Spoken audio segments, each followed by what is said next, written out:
Check, check, check. If you're hearing the sound of my voice, that means you're now tuned into Chapter 73 of the Introverted Intuition Podcast. My name is Jeff, a.k.a. the Petty Podcaster. CR and Lainey couldn't be here tonight, but I'm joined by Coco again. Hi, guys. And tonight we have a special guest. How did I discover this person? Instagram Explore page. The greatest thing ever. It really is. If you're looking to collaborate with anyone, they are on there. And I remember I was just going through a wormhole of guests, and I think you were like potential guest number 7. Lucky number 7. Yeah, that I saw on the Explore page, and I clicked on your page and I saw your photos, and I was just blown away. Like I was just really, really impressed, first and foremost. And so I reached out through email. It seemed like you were a little bit hesitant at first when we were speaking to set this up. Like you were a bit nervous, maybe? Not nervous. I don't know. I think like my schedule was probably honestly like wild at the time. It's like always kind of crazy. Right. Not necessarily nervous. I think I was probably just asking you the questions that you're like gonna ask me, because when I don't know, like when I interview for like my project, I know that people have like different process for things. Like I'm also just like someone who like I like to anticipate what I'm gonna be like talking about, whatever. But sometimes I think that's a good thing that I didn't know the questions, or I don't know the questions, and I don't have to like think through them like a million times. So, yeah. We appreciate you being here, though. Introduce yourself to the people. My name is Sarah Hiley. I'm a photographer, and I also have a project called People Who Do, which was started basically by my photography. But I interview and photograph people who just really do meaningful work, and I'm really mostly like inspired by their drive, and it's not necessarily like it's mostly just like meaningful work, and I need to like dive into their headspace and like why they take action to like do the things that they do, and it's just kind of like an array of things. It could be people who are doing really amazing things in sports or art or tech, just really anything that's just taking action with like either like an issue or something that they need to pursue. How do you find them? I find them really just by there's some of it's like a little research, but then also they're having people who are like my friends. If I see like a news article on like social media about someone, for example, a guy I photographed this summer, his name is Evan Ruggiero, and he was on the Ellen Show.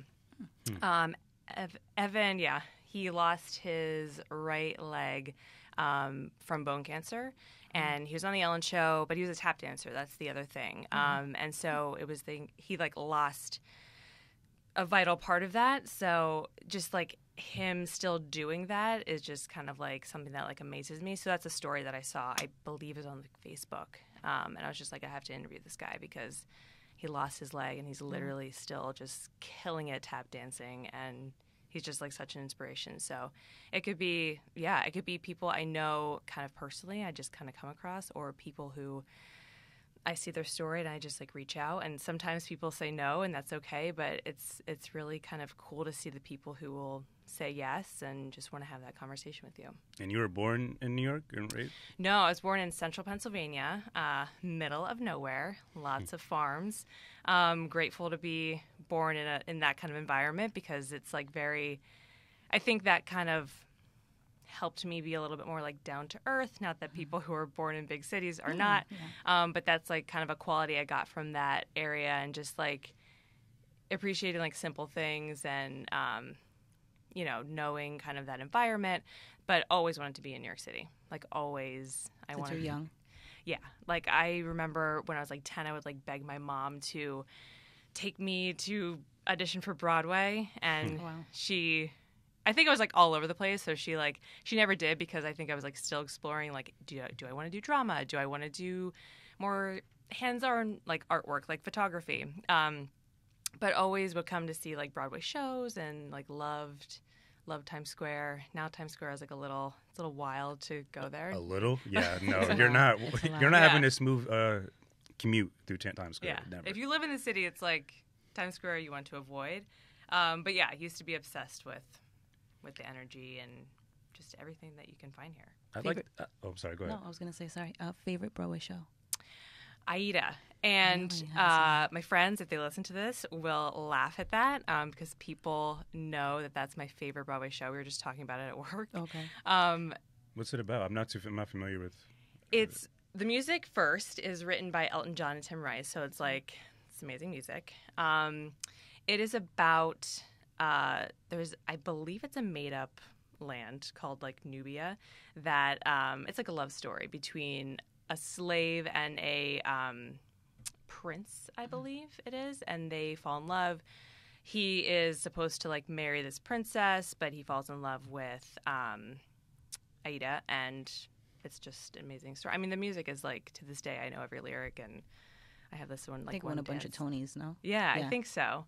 I'm trying to think if there's like another one. No, that's that's my favorite. Yeah. Cool. I've yet to see a Broadway show. My Really? dream Broadway Have show is to. to go see Aladdin because that's like my Yeah. favorite Disney movie of all time. It does look good. I've heard and I've seen the reviews, and I'm still waiting for someone to just buy me a ticket so I don't have to use my own money. But I like to set a timeline for the people. I'd like to know how you got to here from Pennsylvania. Like what was like your experiences like growing up in Pennsylvania? Okay, how did I get here from Pennsylvania?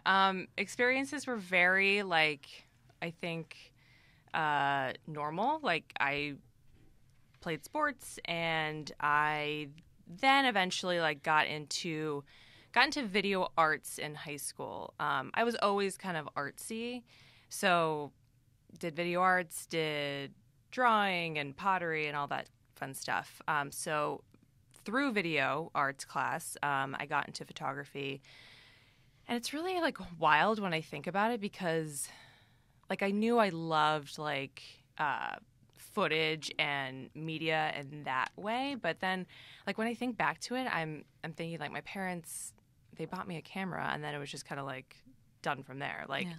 Bought me a camera, and then I believe I got a film camera, and I would just shoot my friends. I'd be thankfully my friends were patient and kind enough to just go to a random. I remember we used to shoot at this broken down airport in Pennsylvania, and we would go to a thrift store and get clothing that was cool or vintage looking. You'd And have photo shoots. yeah, we'd have photo shoots, and they would give me their time, and we'd have fun, and I just loved the photos. I loved getting them developed, and I was okay, into it, and I think I got good at it, not quickly, but I knew that I had something was there. And then when I was looking at, I knew I wanted to go to school for art. I didn't know necessarily if that was photography for sure. Got into a few art institutes. In hindsight, I probably should have gone to an art institute. But I went to Hofstra University, which is on Long Island, because I also got accepted to a few schools in Pennsylvania, and I was no, I gotta get out. Yeah, I was I need to get out. No more farms. No more farms. I mean, to be super transparent too, my parents were getting divorced. Love my parents. I think that's probably the best thing that could have happened. But they got divorced, so I was just in this headspace. I'm I want to get out. I love New York City. I need to just kind of depart from Pennsylvania. And then I went to Hofstra and studied fine arts. So I had to do more of a well-rounded kind of situation where you take all the art classes, but then you also take biology and all those fun things, which is great. But Fun courses, in yeah. hindsight, should have gone to an art institute. But yeah, all throughout college, I photographed, and I got close with people also who were in the video department too. So work with them on a few projects. And then, yeah, I remember after school, after I graduated, I went kind of in a production route. I had internships. Well, I guess internships between photo and video, but I interned at HBO being a photo editor there. Oh. And was then it paid? Paid internship? I think it was for credit. Oh, okay. Yeah. That Yeah. sucks. So it was kind of, yeah. Sucks. Yeah, it was indirect, yeah, not. It's amazing not at the same directly time, I'm paid. sure. But Yeah. I got to really go through photos from Inglourious Bastards and The Reader, and what was another big one that they were doing at the time? Yeah, like big things. So that was like fun. And then I did an internship at a commercial production agency called Chelsea Pictures. So I was like, I wasn't sure if I wanted to like be in production. I wasn't sure if I wanted to just like shoot photography. I do have a side to me that it's like I love photography, but I also love like marketing and thinking of just things in a more holistic way. I think that's why I probably went the route of starting my own project, People Who Do, because I love the photography aspect, but I also love marketing it, and I also love making the website, and I also love just the kind of like the art direction behind it. So Where did you get that passion for that stuff? Like, was it through school? I'm feeling or, inspired right now. Right? Teach us how to market like this podcast. How did you do it? Right. Give us some tips. I don't know, like why. I mean, like growing up too, my mom will tell you, like I made up like businesses in our guest room, like for like wedding shops, which is like kind of odd to think of now because I'm like in no way thinking of like getting married, so it's never obsessed with that. But just like businesses, Business-wise. yeah. It's a good move. I would think of like businesses. So I think it was always like this kind of like entrepreneurial mindset a little bit. But I always love art. I love, doing the hands-on things, but also like thinking of like the strategy. So I like right now I do, I work in social media, which is really great because I learn a lot and I believe I have a talent for it. So that also helps with like People Who Do and just marketing myself as a photographer. When you work in social media, what does that mean exactly? Like, do we work for a specific social media company like Facebook or Twitter or anything like that? Or is it your own? I work for Peloton currently, yeah. Okay. So we are I love fitness, so that's another part of my life. But I work for Peloton, which is a fitness tech company, and we currently have a bike and a tread, and we stream classes out of New York City to people's pieces of their hardware equipment. It's like marketing language that's like kind of nerdy, but that's what we do, yeah. Wait, Cool. Okay, so where did the photography really stick and like we would to really practice it and like I guess work on it more, like because it seems like you did like marketing and at least from what you mentioned, like the marketing kind of came first and then the photography, or is it like the reverse? I'm trying to think. Like you had a camera when you were younger, but like you were snapping the photos and stuff like that. But when did it really become a passion for you, like a passion thing? I didn't get a camera until I was probably like 17. Before that, I was like more so into. Actually, that's a lie because I got a point and shoot digital camera when I was probably like 14. Right. And I think like a piece of sand got into it when I was at the beach, and then it like broke. So, Aww. and then I got like a DSLR when I was 17. But the passion for it, I think, honestly, was when I first started photographing my friends. When I first started using film. And that was like really fulfilling to me because it was just, I don't know, it was just really fun. Like just like you can create this like moment, and I really love like composing. I think more recently, like after college, I was kind of like my mindset was more so like, do I want to produce these amazing things and kind of be more behind the scenes, or do I want to actually like be doing them and like directing them. And I think that I was just kind of like confused and trying to figure that out. And while I still, like to do that, because in my day job there's a lot of production that goes along with it, and I enjoy that, and I like the logistics of it. But like with my photography, I mean, now I believe I'm at the height of like the passion for it with my photography, because I think I eventually just like, I think as an artist, like you beat yourself up with like the things you produce and you're like, I'm not good enough, or like, especially with social media, you see so many very talented photographers, and especially being in New York City, I mean, there's like so many that you see, and you like beat yourself up and you're like, I'm not ever going to be that photographer or whatever. And I think I've while that still is always there, I think there's a little bit of like of that will always kind of creep up, but you have to like, just kind of like remember your suppress it. mantra. Yeah, remember the mantra. But I think I've reached this stage where I'm just like, it doesn't really matter like how I get to getting a great photo. Yeah. I just have to like kind of, get there and like let go of the I'll never be good enough, or I have to think about this shot like 5 million times so that I look like that other person who shoots that way. Like I've tried to let that go as much as possible. I try to let that go in every shoot that I do as much as possible, and just do me. Like everyone, like I think that's probably the best advice I could probably like give someone right now as far as photography. Like just do you. Like no one really cares like what kind of camera you use or what your crew looks like when you're shooting. Like most of the times I'm shooting by myself.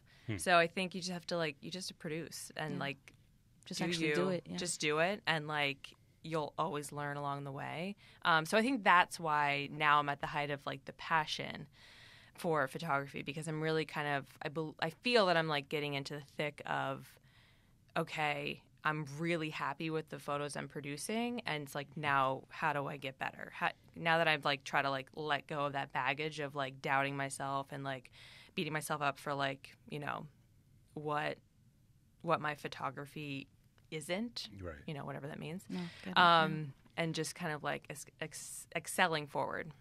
There's a real science to photography, because you said you're producing photos. It's not as simple as just picking up the camera, hitting click, and then go, right? So would you agree that like there's like a weird, like you have to have a weird type of vision or eye to take certain photos and make them come out great? Like I don't think photographers are normal people. I don't think they see the world like the way, like, yes, it's definitely a great thing, but like I am not normal. Because I can't call myself I can't just pick up my iPhone, take a picture of you guys and say I'm a photographer, right? Like it's something different about it. Would you agree? Like the way you see the world and the way you produce these photos? I guess so, but I think it's hard for me to like evaluate that, because I've always like seen the world through my eyes kind of thing. But I think I do.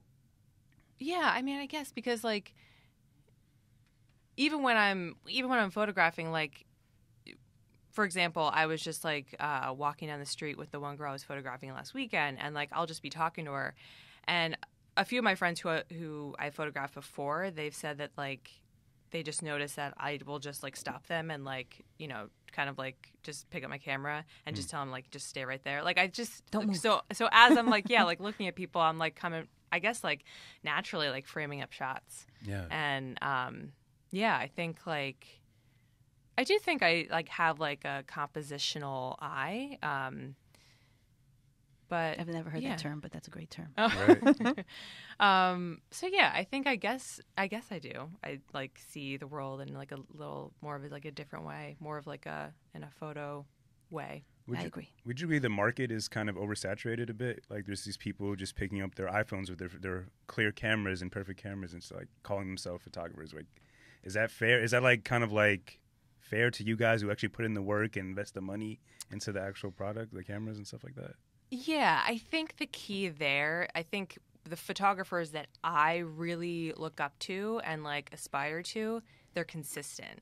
So while anyone could like take their iPhone 10 and like put it on portrait mode and whatever, like can you do that every time for at least like 3 shots in every shoot that you do?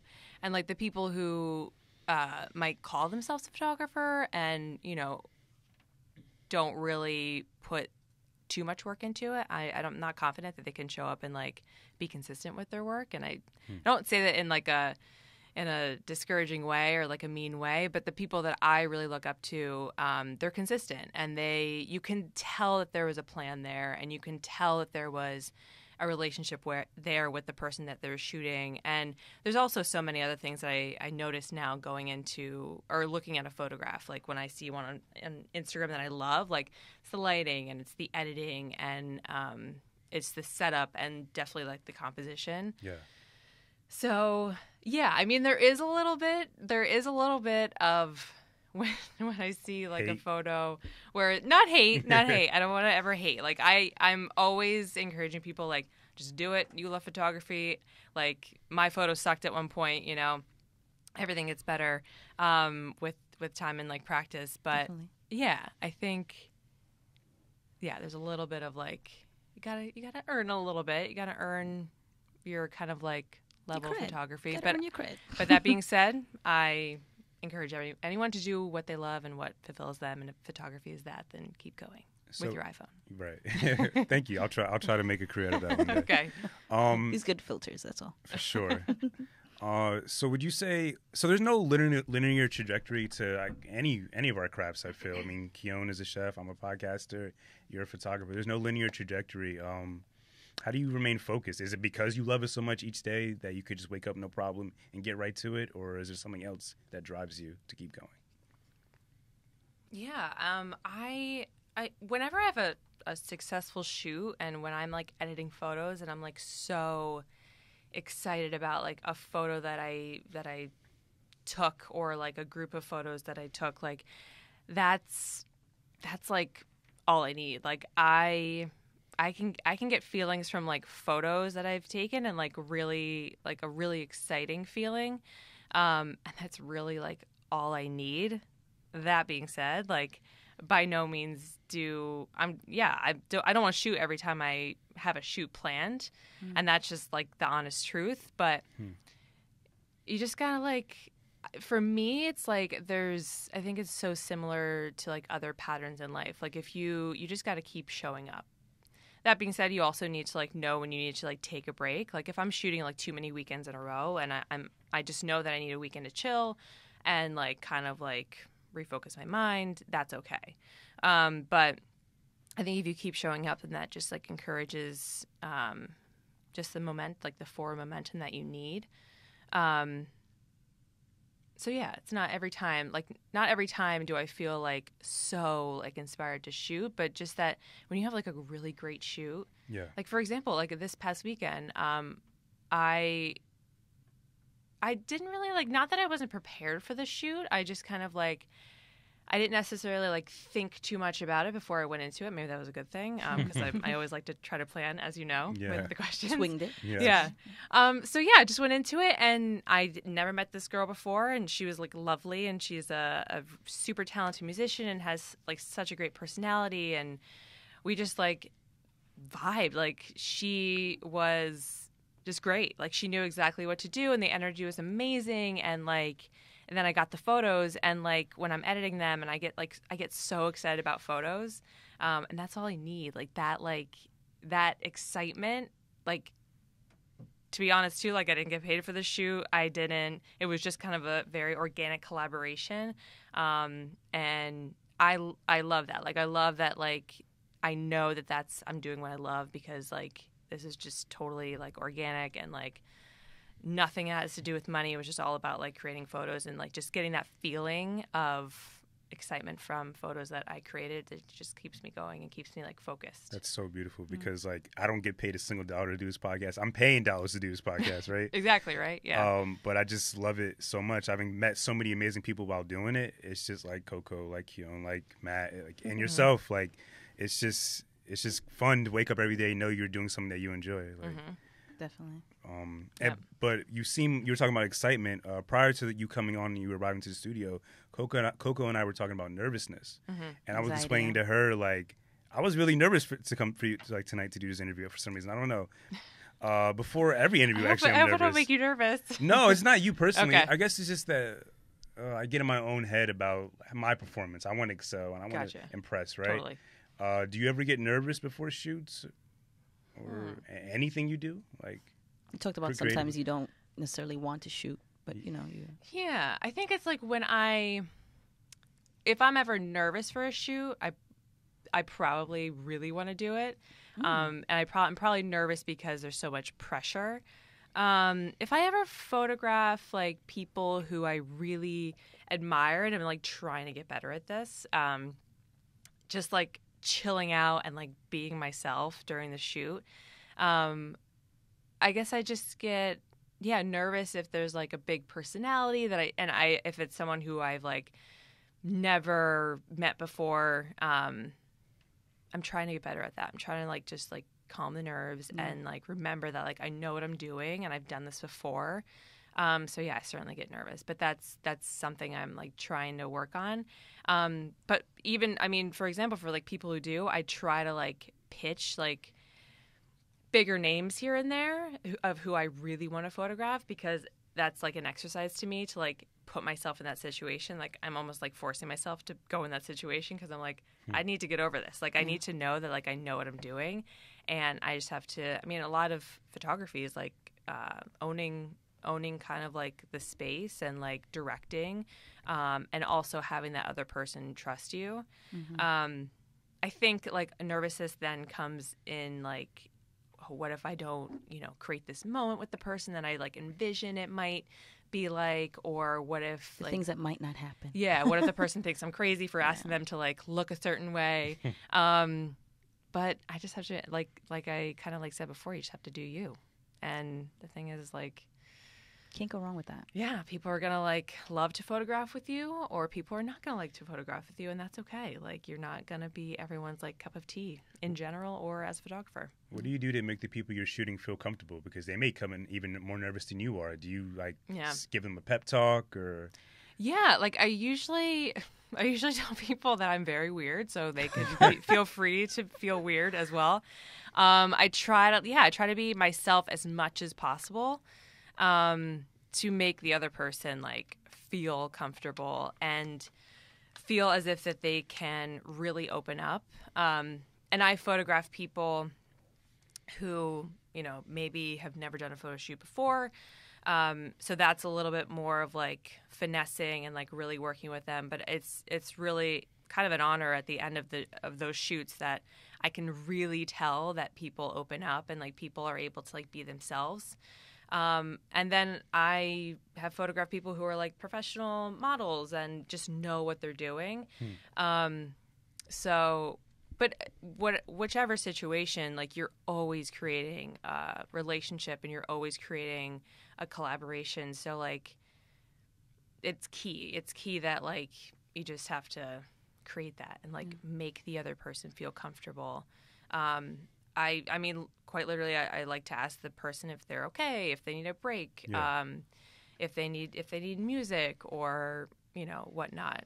Sometimes you're shooting in like polar vortexes, and you need to like make sure that they're warm. So yeah, just like those like more so physical and mental check-ins are helpful too. A polar vortex would have been a perfect time to shoot. I feel like it would have been like the perfect scene.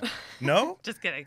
No, I always say that. Like I shot I remember last like I think it was like New Year's Eve, and I mean this is also a testament to like how much I love photography.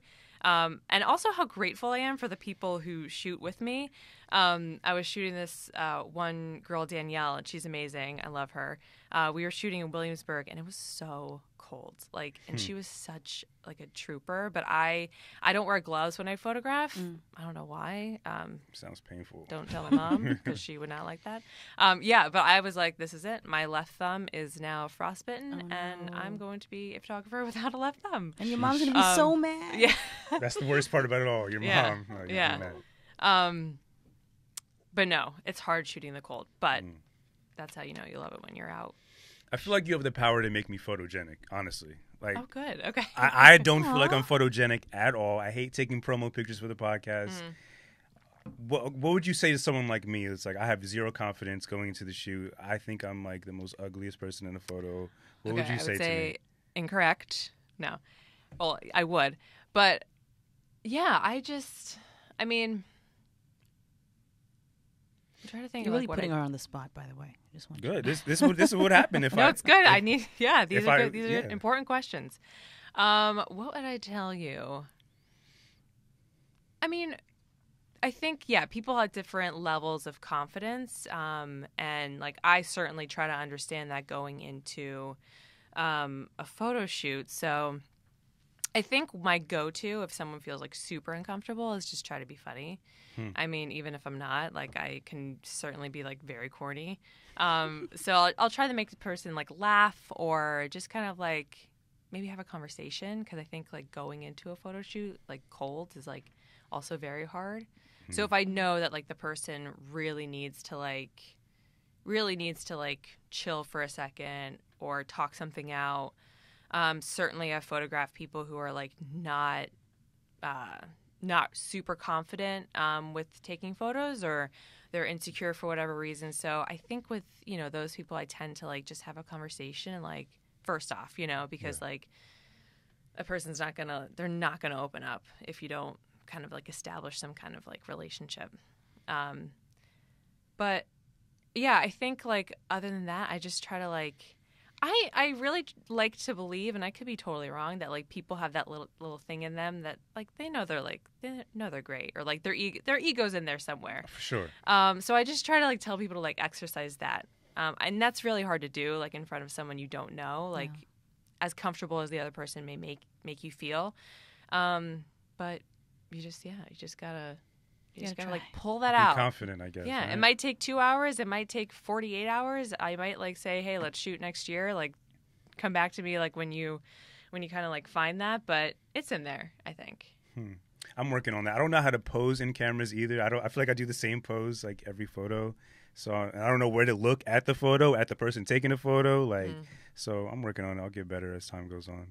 I also try to like direct the person too. Like if I like can tell that they need like additional direction, I try to be like as prescriptive as possible. And like modeling is hard. Like I just got like a headshot done the other day, and like I don't even know what I'm doing. Like I tell these people like to do all these moves and like exaggerate and look this way, but then I get in front of a camera and I'm like, oh God, like I don't know what I look like. And but it's hard. It's hard to know what your body's doing. So yeah. Are you camera shy at all? Like, do you enjoy getting photos taken of you? I do like it. I think it depends on the person who is photographing. And Professionals only? Professionals only. No. Like for example, I have a amazing, great friend named Isaac. He's also a photographer, so talented. He's one of my really great friends, and if he took my photo, like I could shoot with him all day because he just like is so funny and makes me. I mean, I'm very comfortable with him. I've known him for over like 3 years, but yeah, I do like getting my photo taken. I just have to like loosen up a little bit. It's like it's that thing you have to like pull it out of me, kind of. Okay. Yeah. Do you remember like your first paid gig, like paid photo shoot, or? And how much was it, if you remember? Oh God, I don't know if I remember the amount. Paid. I think it was probably like a wedding.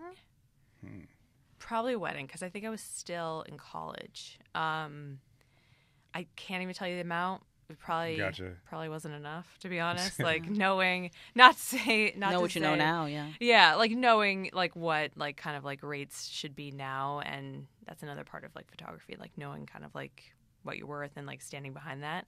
But I think it was a wedding, and weddings are tough. Like wedding photographers, there are so many that like impress me because like it's just like all about like capturing an amazing moment, like right at the right time for so many parts of the day.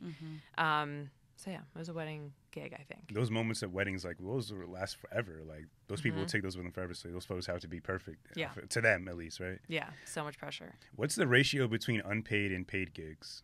Is it like more? Is it half and half? Yeah, probably. I think like I always have the control over like, you know, how many gigs I like to be kind of just like collaborative with. But probably like half and half.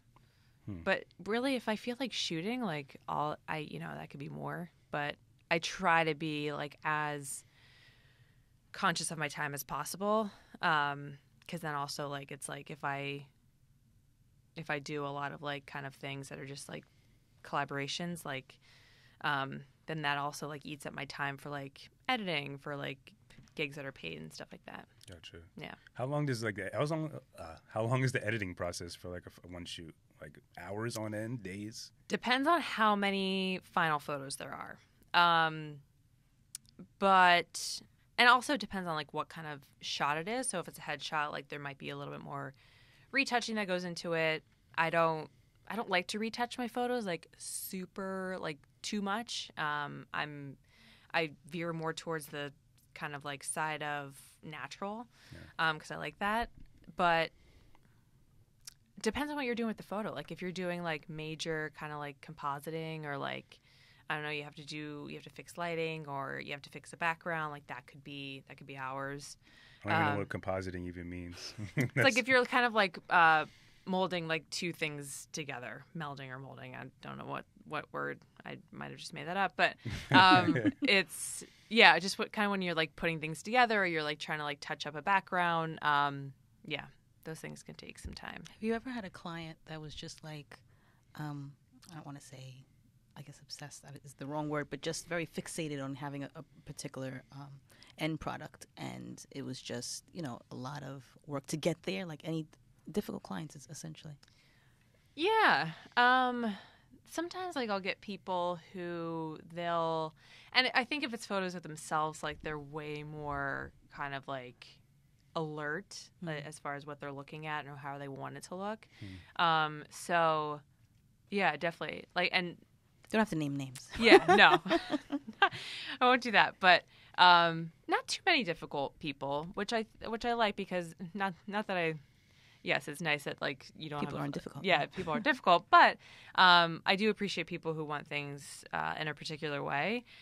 So, I kind of understand that it's like it's a job at the end of the day, so you want to make sure that like the person's happy. But I think if it's like a photo of them, they might be a little more critical of themselves specifically. So yeah, not too many though. I think that when people are choosing photographers, they go to certain photographers because they love their style and they trust that they can deliver the photo that they want as far as like the kind of like the look.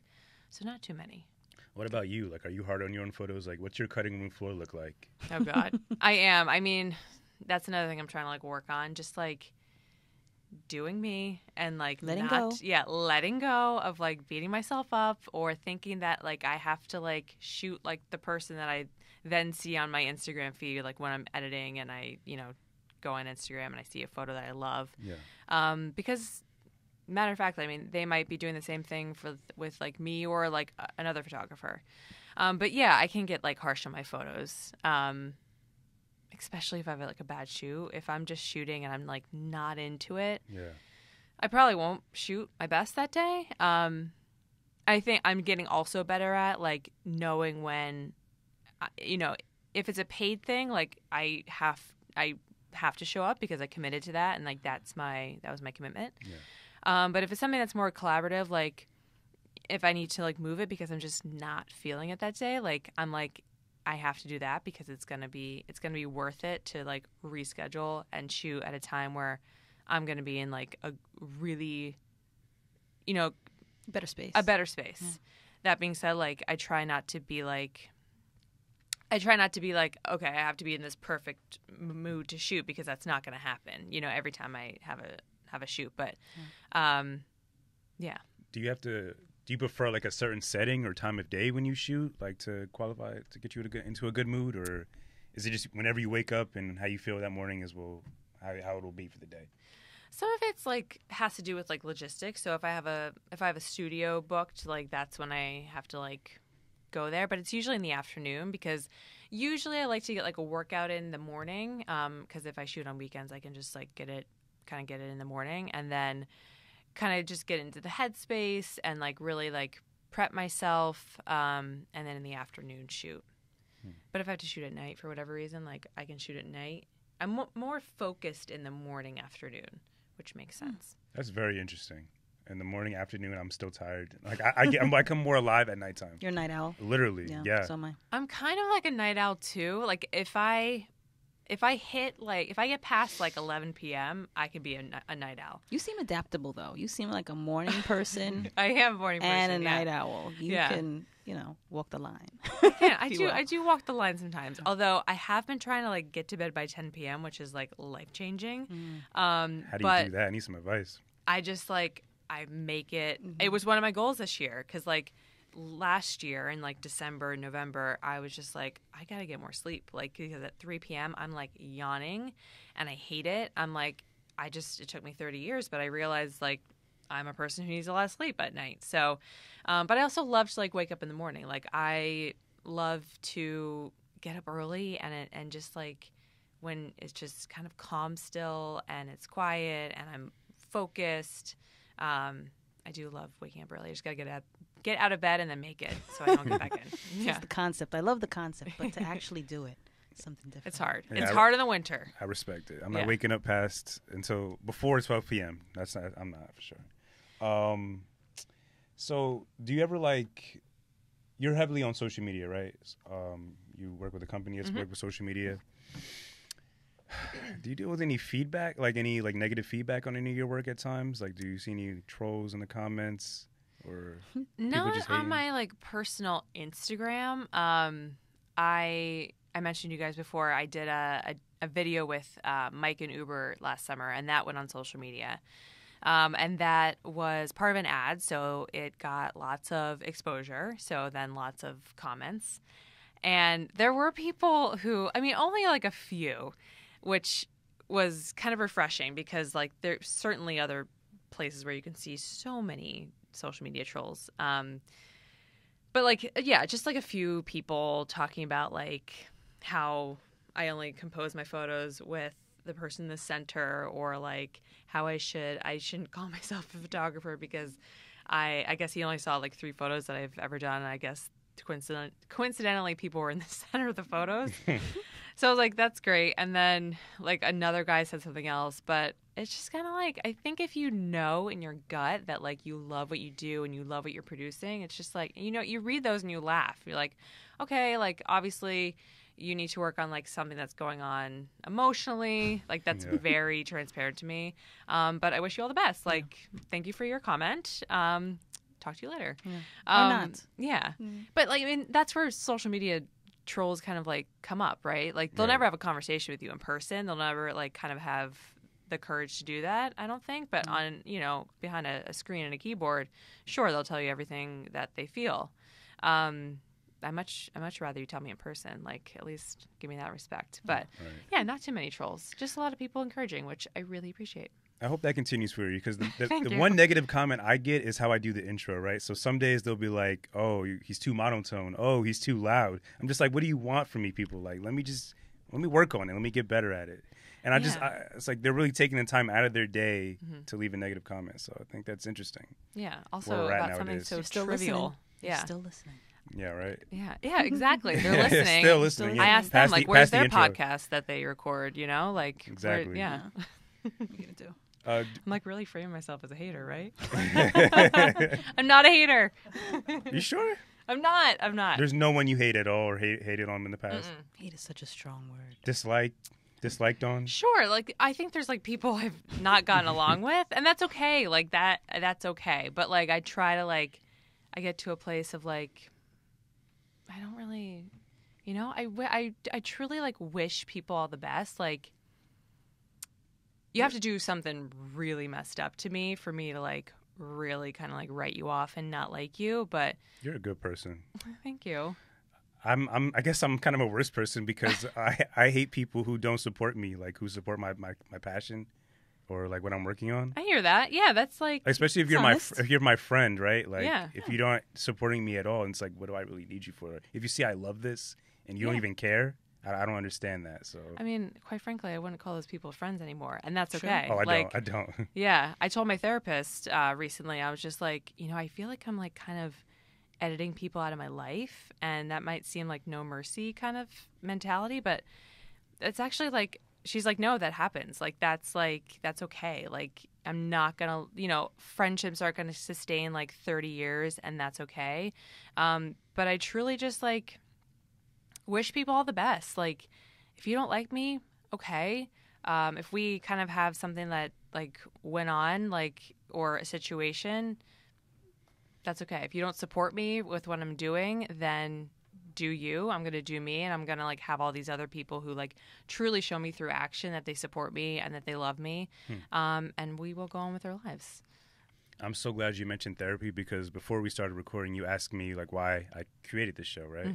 And the answer is I suffer from depression and anxiety heavily about a year ago. And during those moments of depression, my only like escape was other podcasts, like escape from that darkness. Like I found real positivity and real inspiration from those podcasts.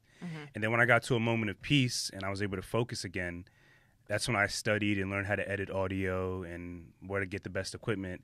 And I wanted to take what I learned from other podcasts and what I learned from reading these books and stuff and just I guess, share the same energy that this podcast gave to me with other people, and be that escape for other people.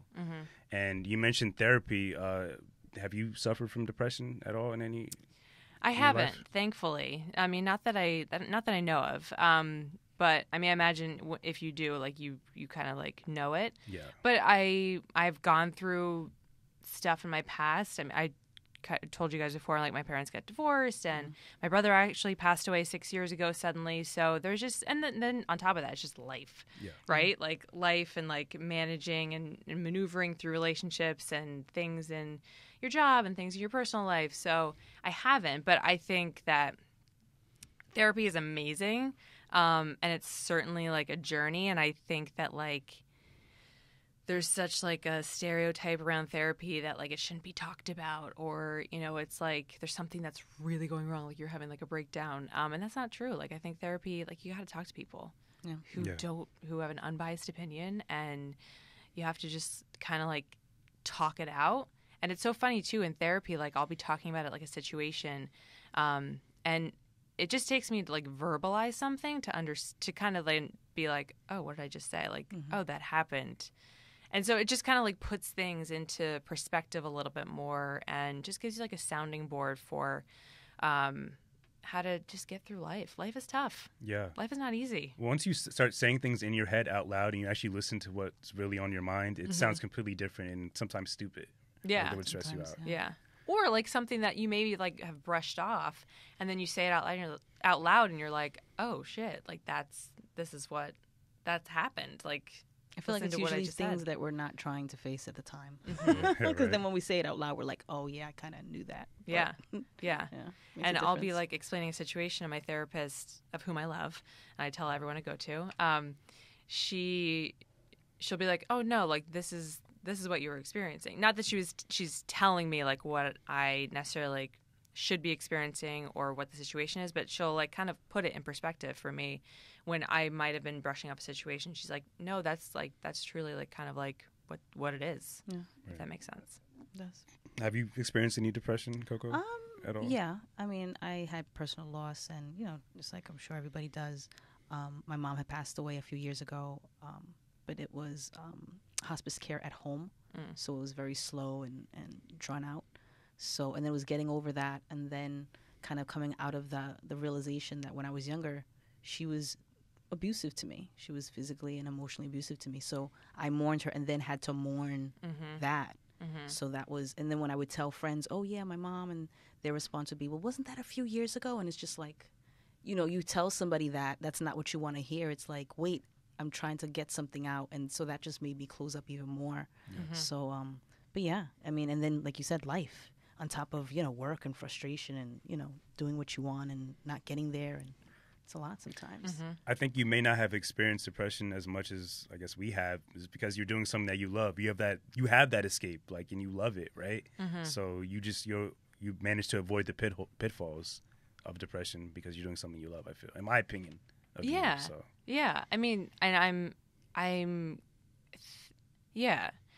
thankfully. I mean, I know that like depression also is like, who knows, like it could kind of like come on to anyone.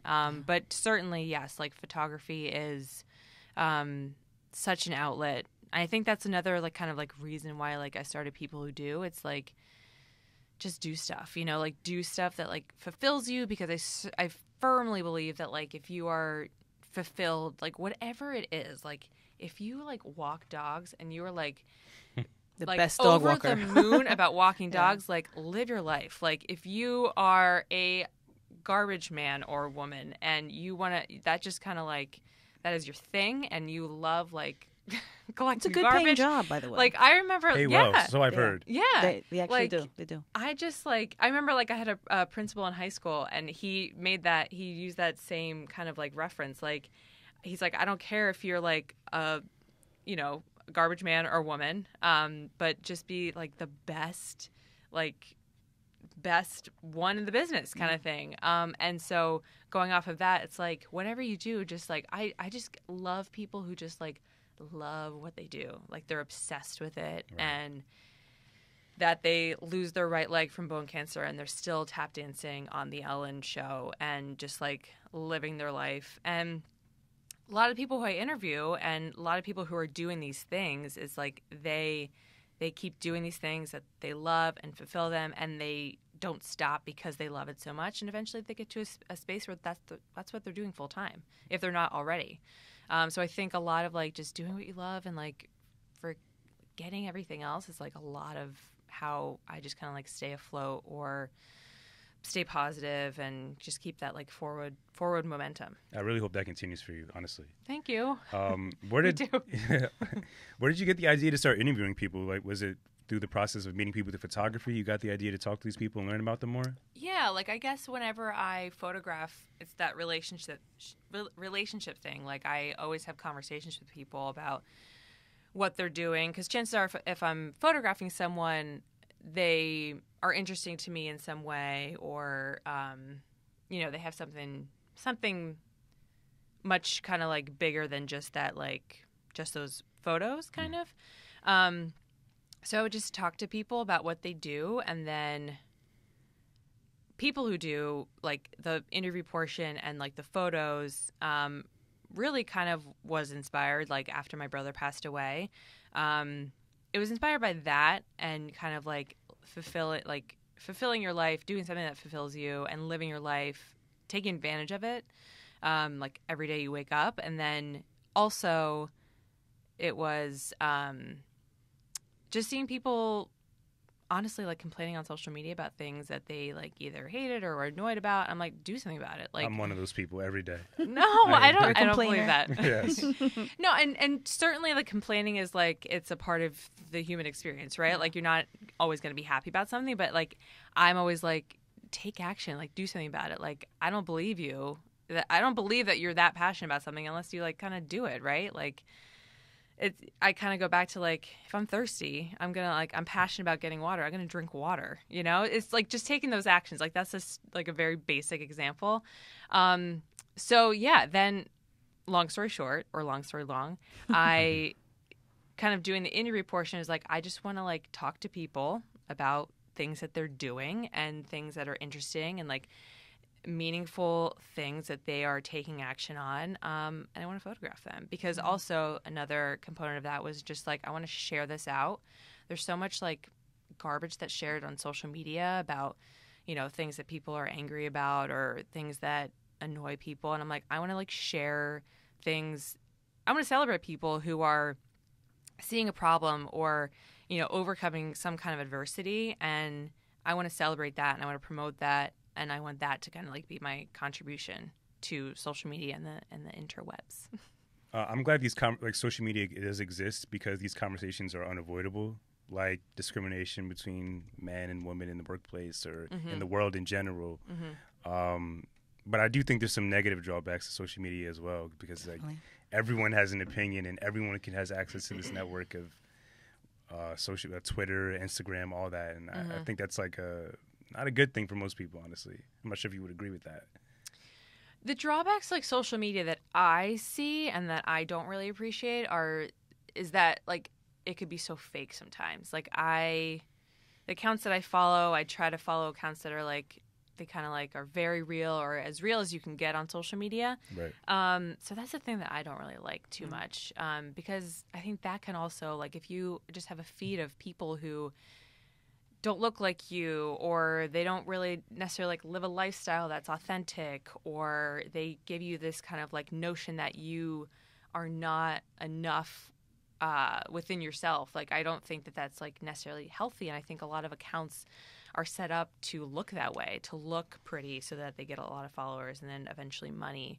For the record, I don't like think that getting money from an Instagram following is wrong. I just like I like those accounts that are like very real. So it's kind of like the pitfalls of social media for me, and like just spending too much time on it. Like sometimes I get home and I'm like I work in social media. I do photo stuff on my own social media. I like literally throw my phone on my bed and I sit at my desk and I'm like I'm not touching my phone because I need to just like do something else. Unplug a little bit. Yeah.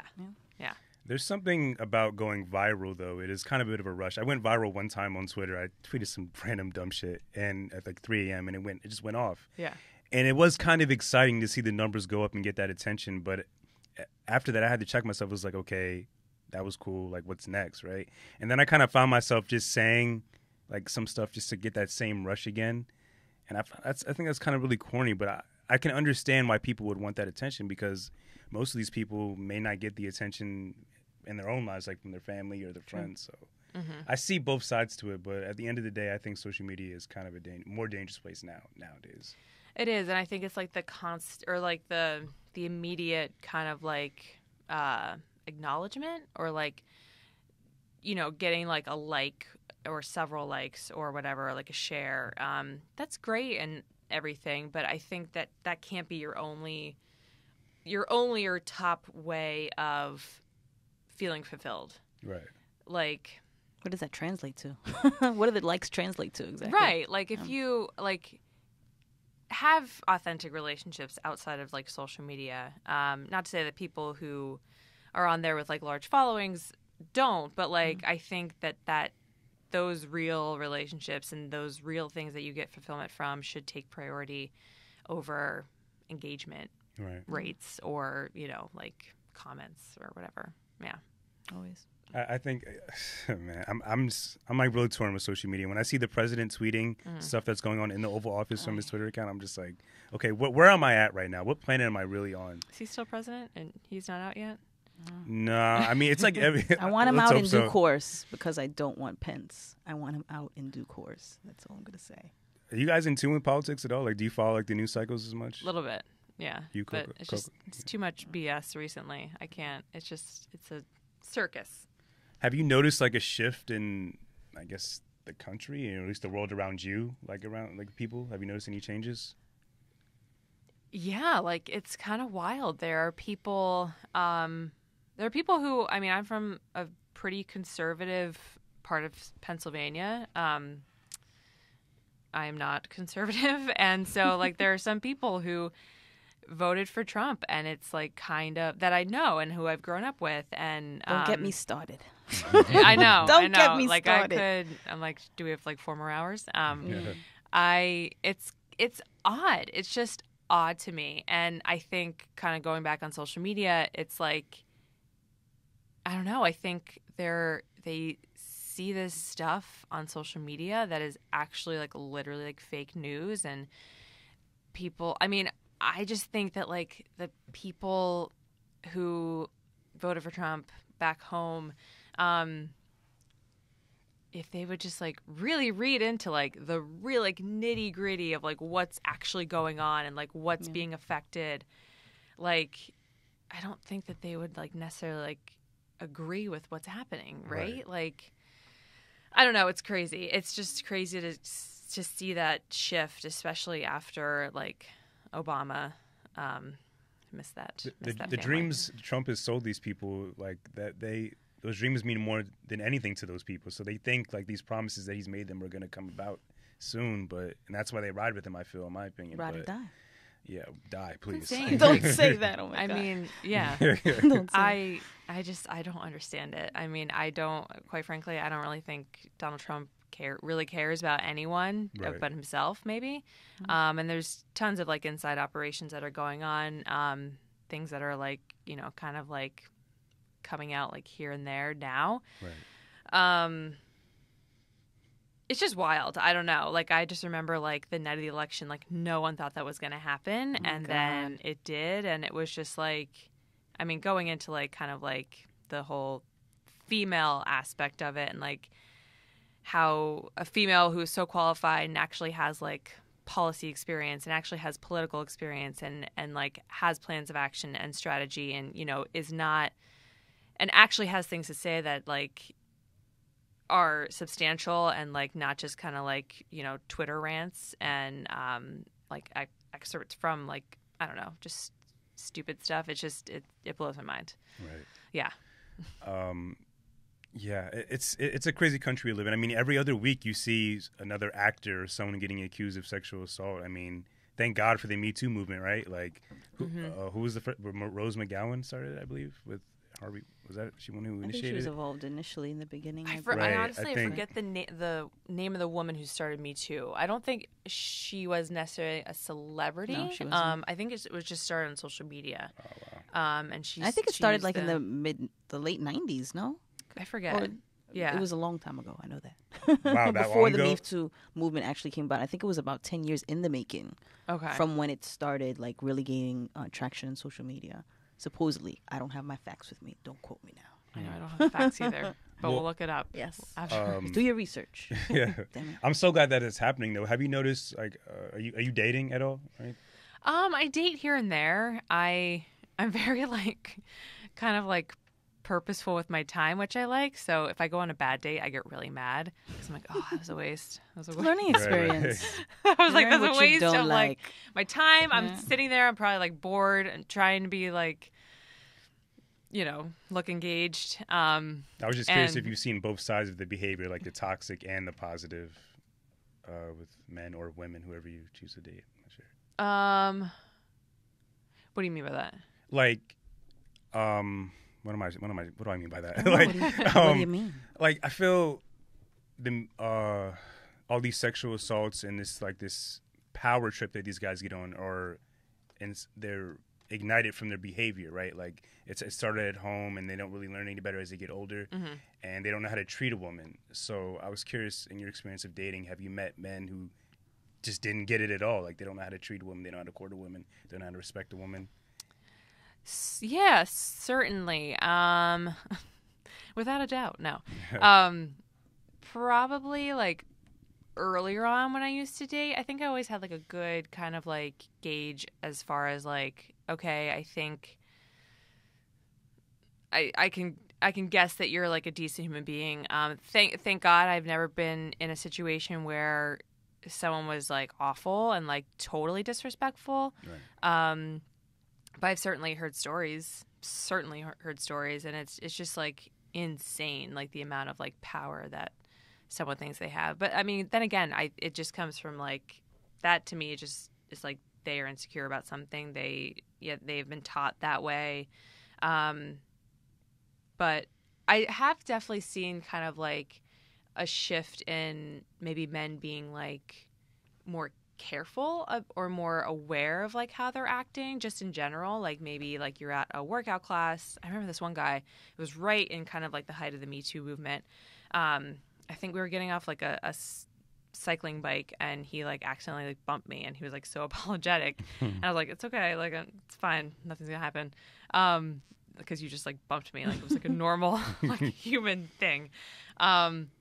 But yeah, certainly I've heard stories. I have like no tolerance for people who kind of mock the movement. I've kind of like heard about that, like people, using Me Too as like a verb, like, are you going to Me Too me? And it's like, okay, well, you need to be avoided. Right. Basically. Yeah. So, yeah, I think I have seen like a shift, but I think that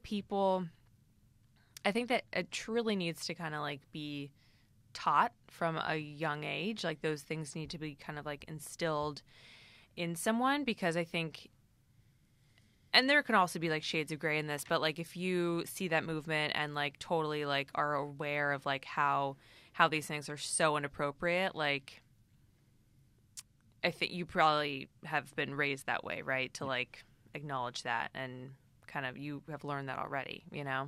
So, but I've seen a shift in men just trying to be like more careful.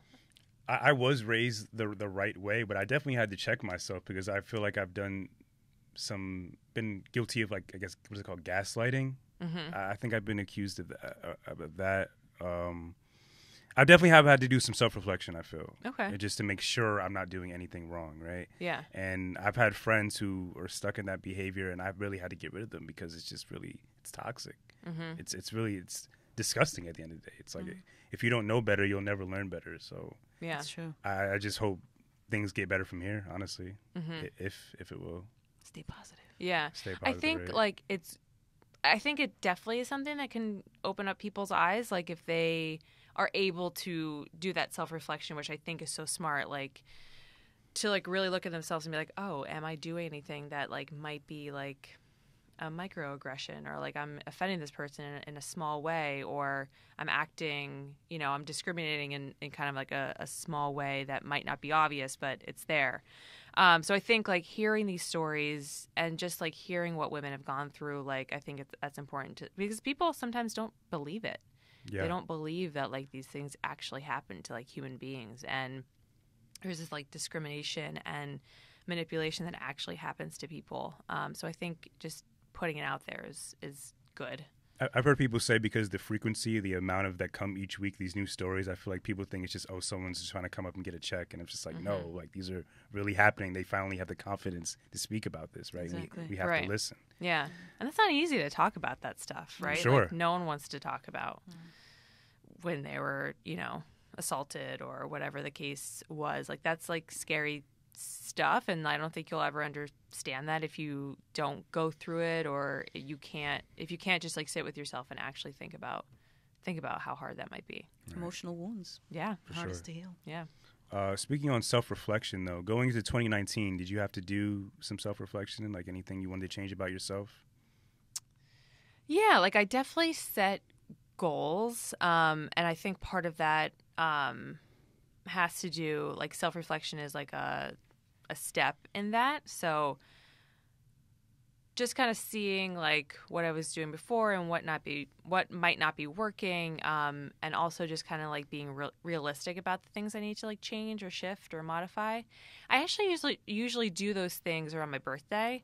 So every May 31st. Cool. I'm a Gemini. Hey. I'm not sure if I believe in zodiac things, but I'm a Gemini. I've heard you guys are crazy. Like, you have two sides. They say that about every sign, though. Yeah. Not two sides, just that you're crazy. They don't say anything about Libras. I heard that sign is crazy. We're great. I heard Libra's crazy.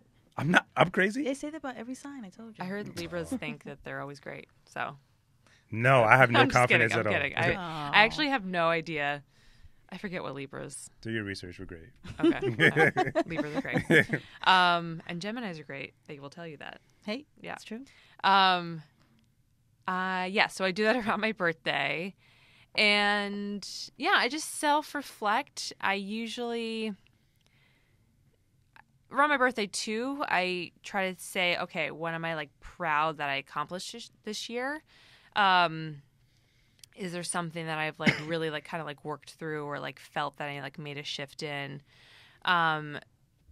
So there's that, but I also just try to like, I think, I'm not saying this in like in a boastful way. I just try to like self-reflect every day, like, and kind of like every moment. If I find that I'm like really irritable one day, and I will beat myself up about that. Like if I said something to someone in like a snappy way and I'm not very proud of that, or if I, was like short with someone or whatever the case may be, I just try to like at the end of the day figure out like why that was happening. Like literally, like, was I hungry? Like, did I not get enough sleep the night before? Do I need to like kind of like work on my patience? Like, I try to be very aware of those things, which is kind of exhausting, but I was gonna say, yeah, a little bit, but very aware of those things, because I think it's just, important to like self-reflect and course correct and try to be better the next day. Right. This is so weird. I feel like I've met you before. That's weird. I've been thinking ever since you walked through the door. I really feel like I've met you before. Are you from Central PA? No, no, definitely not. This is so weird. I can't shake that feeling. But Interesting. A question for both of you. I was curious if either of you have identified your Achilles heel. Like, if you, as you've grown and learned more about yourself, have you figured out anything that you're bad at that you want to change? I'm impatient. I was just gonna like say that in like, because I can get impatient like fast. That's probably my Achilles heel, being impatient, because I like things done like quickly. Gotcha. And sometimes things, the nature of them are not quick. So same for me. I'm also impatient. I'm working on my patience, but I'm best at procrastination. Oh yeah, same. I'm so good at it. Yeah, I'm an expert. I should get paid to get procrastinating, honestly. I need to stop. I'm serious, right? What is that about procrastination, though? It's like you want to do it, but it's just like you don't do it for no reason. Like, I like the pressure. It's like the high of the like getting it done. Yeah. I'm sick. Were you like that in school, I have too? a sick mind. Yeah. because, like, especially with essays, because I knew I can do it. So I just wait till the last minute and, bump it out, and I'd be good. Yeah, I did mine like way later, like way past the due date, and somehow still passed. Yeah. What can you do? What type of student were you in college? Like you mentioned, you didn't really mention that side of your college life. I was like kind of, I guess, like nerdy. I like to like. I heard that word before, nerdy. Like get my Nerdy's a like good thing. like work done. And I remember I lived with a bunch of girls who were like a year older than me. So, and I think I was like afraid of like getting caught like drinking underage. So I would always be like their DD, and I would always like stay home and like write my papers and whatever. You'd be a great friend to have. Yeah. I just get so drunk. You just take me home. You'd cover me too if like my parents called or something. Oh yeah. Oh she's man. Like, yeah. in the shower right now. My friend Jen Rendon has many funny stories about that. Yeah. So I was like kind of interested in all my work, like even though I studied fine arts and I had to take those other like kind of like classes that like rounded out my education. Was always interested in all my classes, so I was kind of always like locked in. Yeah, so I guess I was like just kind of got my stuff done. Was more interested in art. That's why I was asking, because it seemed like you were more for like your passion than like, I don't know, the schoolwork side. Like I thought that would distract you from your schoolwork. I mean, like. Yeah, like even though like I love art, I'm also like I get like really interested in like other things. Like I remember I took like a philosophy course, and I remember I took like a stem cell course, which was really cool. That sounds awesome. Yeah, because I like to get like curious about like things, like different things. I like to be like knowledgeable. Just in case. Just in case I need to like do like stem cell research or something. That might happen. That's a good shit to have. Yes, good thing to fall back on. Yeah, right. Damn, I lost my. You have anything? How do you de-stress? How do I de-stress? We talked about, sometimes you can be stressed depending on the situation, and you're good about talking to yourself and calming yourself down. But like the big thing now, self-care. I hate that term. I just hate the term. But how do you de-stress? It is important. It is. For my own like self, everywhere. I need another terminology for it, another term. But how do you de-stress? What do you do? How do I de-stress? Usually like throw my phone on my bed. Okay. That's like if I'm like really stressed, I'm like I need to unplug. I need to, I don't know, like watch Shark Tank or I love Shark Tank. Yeah, I'll like watch like Shark Tank is like to me like still like valuable TV. There's certainly nights where I watch like Real Housewives franchises and like love those. So I de-stress with like that.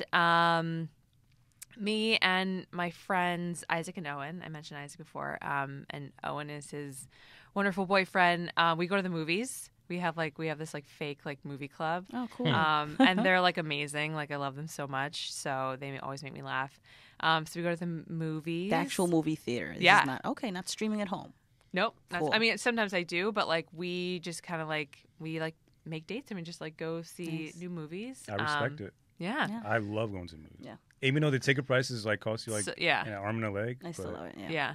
I think I joined like some kind of like, I don't know, like ticket, like movie, literally like movie club card movie thing, pass, but I whatever. never use it. Movie pass, I think. Yeah. Oh yeah, they got you. They got you for I however much that was. I never use it. Yeah, but yeah, go to the movies. Honestly, like just like dance. I'll dance in my apartment. That works. Love hip hop. Like love Beyonce. I will always just dance. Like live my life kind of thing. I'll work out. Working out is huge to me. Like I was just thinking about this the other day. Like I had a really, really, really hard workout. And I love how like a workout can like level you, like level your ego and like forget about, I don't know, like if you're thinking about like any anxiety about like what people think about you or how you look on the street or whatever. I remember I was just like walking. I was like so at peace and like just like no stress. It's like a sense of accomplishment too. Like it takes a lot to go to the gym sometimes, and when you finally go and get through that hour, it feels good. Yeah, I never regret a workout, like never. So yeah, workout. I want to say like I would like to say like I do yoga and like it's great, but sometimes it's like hard for me to get to yoga because I'm impatient and yoga is kind of more of like a slow practice. I love cardio. I know what you mean. But yoga's great. Yoga also like kind of like levels you a little bit. Yeah.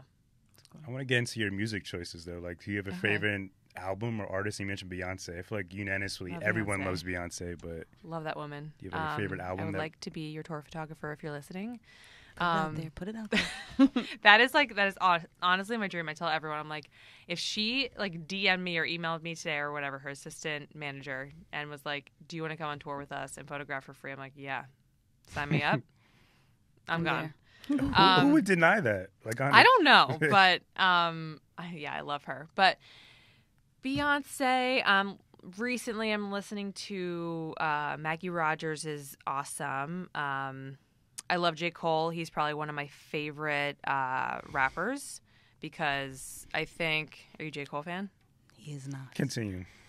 No, I'm a J. Cole fan. I have my Okay. critiques of J. Cole. He's Okay. doing better now. He's working with other people. All right. Okay. He's branching out.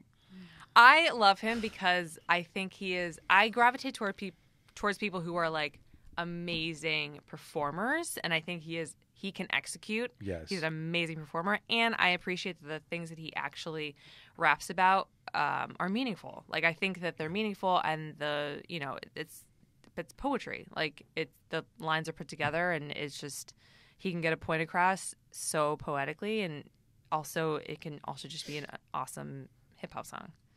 He just needs to work with other people more. That's all I'll say about J. Cole. He what? He needs to work with other producers more. Okay. And stop producing everything himself. That's all. Okay. It'll be good. But I do respect that. It's too much Jermaine for me. Never enough. It was his birthday recently, actually. Yes, it was. Oh, you're a super fan. I'm a Jesus. super fan. Well, who else do I love? Give us one more. Okay. Trying to think. I mean, I love John Mayer. I've always loved John Mayer. Like, I think he's like super talented, smart dude. I don't know why I can't like. Who am I like? I love Foo Fighters. Okay. Yeah, because I love Dave Grohl. He's someone who I'd always want to photograph. Because I think I get the idea that he's a very down to earth guy. And just like fun and talented. Who else have I been? Let me look at my. Is it fair to say that anyone you just mentioned is like your ideal, I guess, group or person to take a photo of one day? Too? Yes. All those people? Yes. I mean, yeah. Like All the above. Beyonce, Everybody. 100%. J. Cole, I've pitched his tour photographer many, many times to like see if I could like shoot his shows. And, that's like a shot in the dark kind of thing. But I'll never not ask. Foo Fighters, yes, would love to. There's a part of me that like thinks that like Dave Grohl would say yes if he had the time. Like I feel like he's that kind of like dude. Even if I'm like not like a super big photographer, or people who do like really hasn't kind of like blown up yet. But yeah, I would love to like photograph any of them. You didn't mention the Introverted Intuition podcast, and I'm very disappointed. I'm And saddened. them I'm too. hurt. I'm hurt. Jesus. Oh, SZA's also another one. SZA, love her. Oh yeah, I love Also a SZA. performer, amazing. Not as good live sounding, in my opinion. She doesn't Really? sound. I loved her show. I went to go see her at Brooklyn Steel. I saw her. I think it was at Last either December. Governor's Ball or the Meadows Okay. or something like that, and nah. No, not into it. No, I mean like the performance itself was good, but just the vocals didn't sound like the studio. I mean, I didn't expect it to, but Yeah. it wasn't even close in my opinion. So All right. she's All great right. though. I'm trying to think who I've seen who sounded like. I forget. I don't know. J. Cole in live. is I think J. Cole does. Yeah, I was just He thinking does. that. Yeah. He's also. I mean, just yeah. It's awesome. So let's say tomorrow your social media blows up. I don't know. This interview comes out, whatever. Blue checks everywhere. Okay. Do you see yourself like changing as a person? Like you have like some like more attention on you, more opportunities coming in, or do you think you remain like a humble, sweet, not a negative bone in their body type person? I hope so. I mean, I always think about that too. I'm like, you see like celebrities, and you either can tell how they're like they've morphed, or you can tell that they're like still a down to earth person. Yeah, I like to hope so. I have really great friends too who are like, who really are good at like checking me and like telling me how like it is. And so if I would ever, I mean, I really don't think that would like kind of ever happen. I try to like maintain. I think it's, yeah. I think it's like kind of like your duty as a human to always just like treat everyone, every opportunity like it's like the last people. It's not like the last person you're ever gonna like, I don't know, see. That's like a weird statement, but just kind of like your opportunity, like the last one that you're ever gonna get, and people like, you know, everyone is kind of like the same. That's how I like to like approach Am things. I the only one who's gonna change when they get on? That's crazy. Like I'm going to stunt so hard on everyone. Oh No, I'm joking. I don't think you would. I don't think I would either. No. I think like you definitely have people. to like have pride in the things that you do, and like be also like realistic about like if your schedule gets busier or whatever. But I think like I don't really think that you should ever kind of like have your head get too big or like, for sure, you know, lose appreciation for like even like the little things that are part of your day, or the people too that are like part of your day or who have always been part of your life. Like it's not worth it. You know, it's not worth it. Yeah. What were some of your goals that you set for yourself in 2019? Do you have like any like a certain time period to be in a certain place, or? Yeah, I have. I mean, I have like travel goals. So just like solo travel goals. I booked a trip in April, going by myself. I'm not a really great flyer, so that's a challenge for me. So where are you I'm going? gonna go San Francisco because I've never been there. Oh, nice. I've heard it's really nice. Yeah. So I'm just going to go, and I have like an Airbnb, and I have like no plans, which is like really like I don't know too many people out there. So I'm just kind of like going to go and check it out. That's awesome. I really want to go to Europe by myself. So I really want to go to Paris. I don't know if it's going to happen this year, but we'll see. I was there last year. It's really cold. And yeah. There's racist people out there, but you won't have to experience that, I'm sure. All right. I hope, yeah. It was I'm bad. sorry that anyone has to experience It was a that. really bad experience for me. That Oh, moment. no. Yeah. It's just like you get stares everywhere you go, and like you go around a few blocks, you're the only black person. It's like, okay, maybe I should go back home. But That's weird. outside of that, Paris is awesome. The Eiffel Yeah. Tower is amazing. Yeah. The Louvre is beautiful. Yeah. The food. Are you a picky eater? Kind of. Yeah. Good luck. Okay. Good luck I in don't like Paris. cheese. I'll What? do that little like PSA. Oh, yeah, people Okay, think she doesn't like cheese. people think that I'm like crazy and like weird that I don't like Yeah. cheese. People make fun of me, but okay. So I like it on pizza. I don't like it. Yeah, but pizza's like I describe it like pizza is greater than the sum of its parts. Right? It's not like cheese and sauce and bread. It's pizza, but I don't like cube cheese. So I think I would not really mesh well with Paris because I feel like there's lots of cheese there. Yeah, you're missing out. That's what I'll say. But if you're not a fan, then Yeah. it is what it is. What else for 2019 you've set for yourself? What are my goals? Anything career-wise? Career-wise, I have goals for people who do. I have, and this one's not super specific, I guess, but I really want to kind of like land a really big interview. But the thing is, like, that's not super specific, so I have to like carve that out a little bit more. So that's like one goal, and I set like kind of like press goals for it because I got a few press hits like last year. I have like numerical goals for like my follower growth on like Instagram, and I have goals as far as how I also want to like expand the content.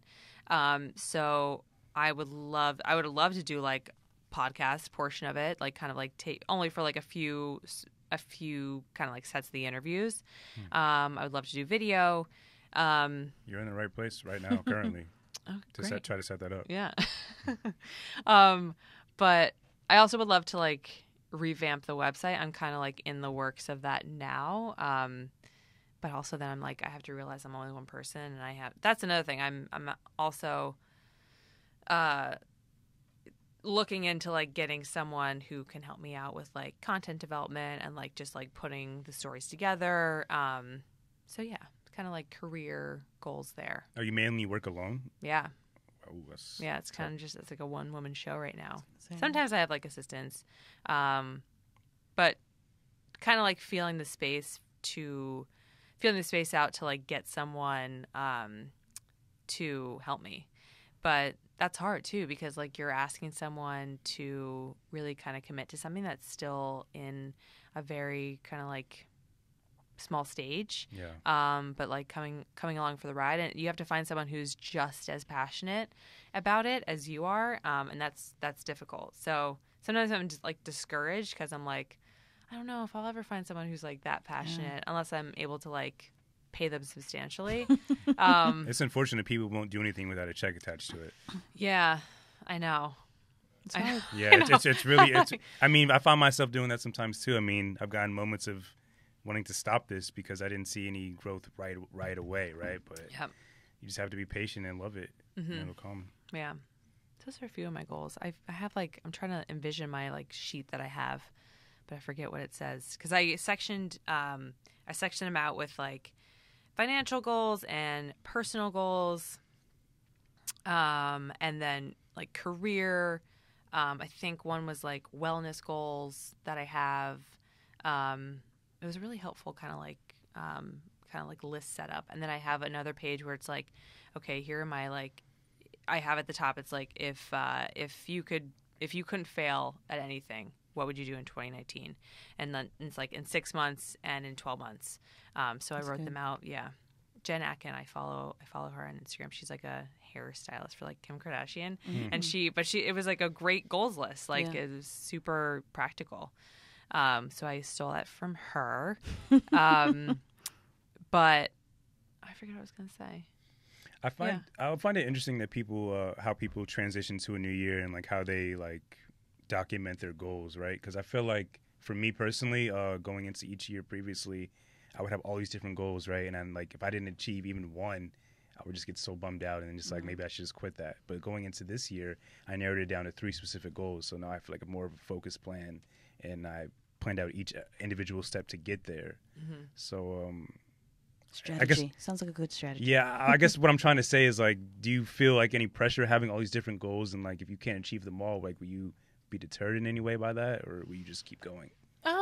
Yeah, I've learned to like not get discouraged by those kind of things, and also I think it also you also need to do that work when you're setting up your goals. I like to do like SMART goals, so it's specific, measurable, actionable. Realistic, I think is the R, and then T, I forget what T is, but it's something. So like just making sure that those goals are like realistic. And then this goal sheet I did for 2019, I did one, and then I looked at it, I'm like, okay, like I got to scale it back a little bit. So I like did it over again. And yeah, so if I don't hit one, it's like, okay, I was a little unrealistic there, but I'm going to keep it on the list for next year. And then also, like, I think you have to determine, like, whether or not that goal, if it's something you actually, like, want, right? So it's like, if you didn't really work towards it that year enough, like, is it something you really want to achieve? And if not, that's fine. But just get it out of there so it's not, like, eating away at you if you don't accomplish it. I think I do that sometimes, and it like kind of like allows me the freedom to like do the things that I'm actually organically gravitating towards. It's like so freeing when you're like, I don't actually have to do that if that's not truly one of my goals. Yeah. So yeah, I try not to get discouraged, but I also try to keep my goals like realistic and like knowing what my lifestyle is and like knowing just how I work in general or how that year may look.